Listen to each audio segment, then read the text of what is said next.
খারাপ আত্মা কিভাবে মানুষের শরীরে প্রবেশ করে সেই মানুষের জীবন দুর্বিষহ করে। এই বোনটি মাথায় মাটি নিয়ে যাচ্ছিল আর হঠাৎ একটা লেবু পাড়া দিল তখনই তার জীবনে চলে আসলো অমানিসা।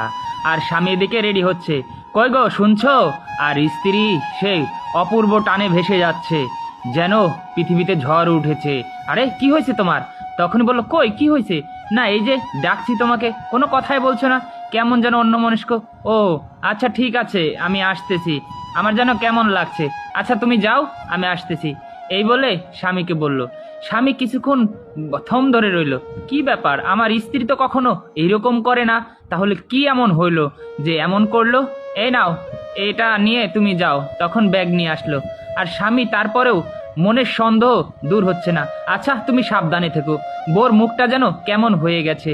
আর ভাইটি যখনই যাবে ঠিক তখনই তার শুরু হয়ে গেল অষ্টলীলা। আর সে এমনভাবে কাপড় পরছে, মনে হচ্ছে তার দৃষ্টি একদিকে আর মুন্ড আর একদিকে। আর তখন শাড়ি সেজে গুজে অবাক দৃষ্টিতে তাকিয়ে আছে। আর ভাইটি অবাক হয়ে গেল যে আমার বউয়ের শরীরে নিশ্চয়ই কিছু প্রবেশ করেছে। আর এদিকে সে আল্লু অর্জুনের ভাব ধরে সাজুগুজু করছে।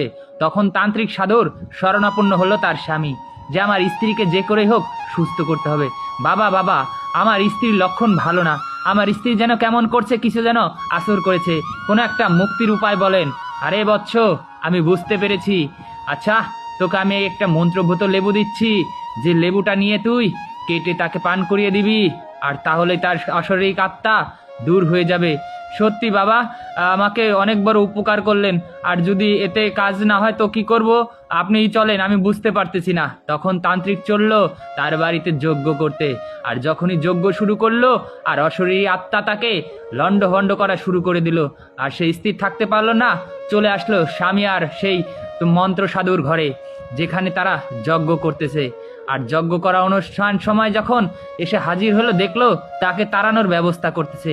তখনই এই অশরীরী আত্মা পানির বালতি নিয়ে সে যজ্ঞের ভিতর ঢেলে দিল, কারণ সে যেতে চায় না তার শরীর থেকে তাকে অশরীরিক আত্মা প্রবেশ করেছে।